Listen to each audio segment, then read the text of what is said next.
Hey guys, my name's M. Kisholi, and today I'm going to be making my famous chocolate chip cookies that all my friends love and that you're going to love too. Let's get started. The first step is browning some butter.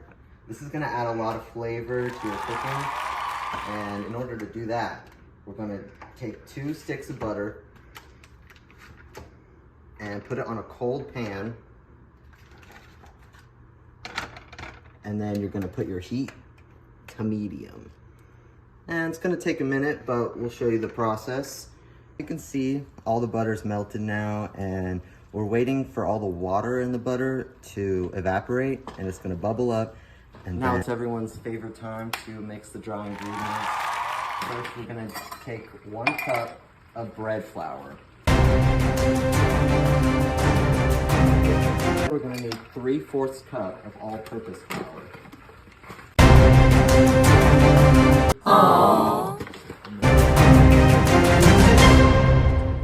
Next, you're going to need 2 teaspoons of salt, and then 1 teaspoon of baking powder. That's so much.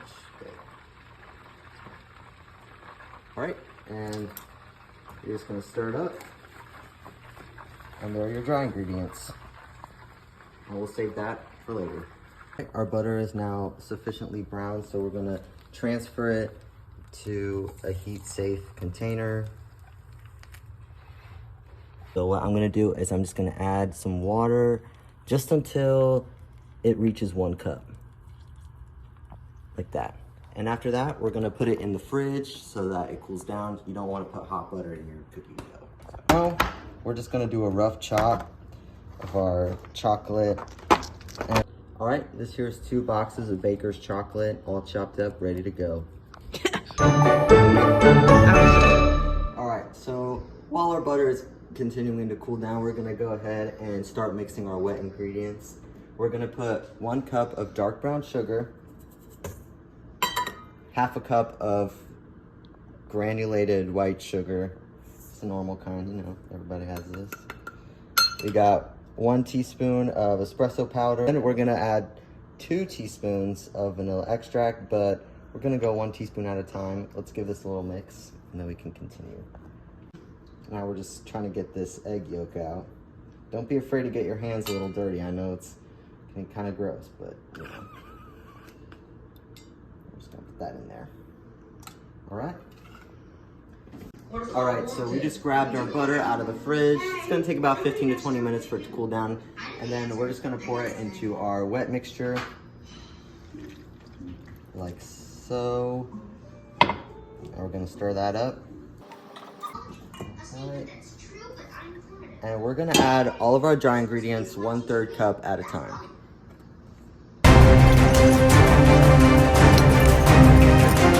All right, so now it's finally time to incorporate our chocolate chips into our cookie dough. And we're just I'm gonna put in half the chocolate chips, and then I'm gonna fold them into the batter, or the cookie dough.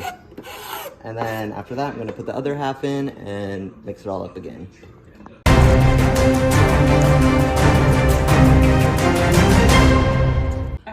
All right, now that we're done with our cookie dough, we're going to roll it up into parchment paper and put it in the freezer overnight or for at least 4 hours. Make sure you're doing this with clean hands or a spoon or a spatula. I like to use my hands because so I can shape it nicely. And then once you leave them in the freezer overnight, they'll be ready to bake in the morning, and I'll see you then. All right, guys, it's been about 15 hours in the fridge, and now this bad boy's ready to go in the oven. We're about to make some delicious cookies. All right, we're just gonna roll this out. And I rolled it up like this so that we could just cut it and then put it in the oven. Circles like this, and put it on some parchment paper.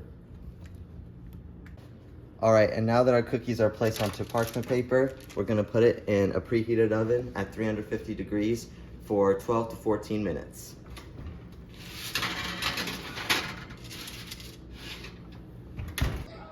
All right, about 12 minutes later, taking the cookies out of the oven, and they look good.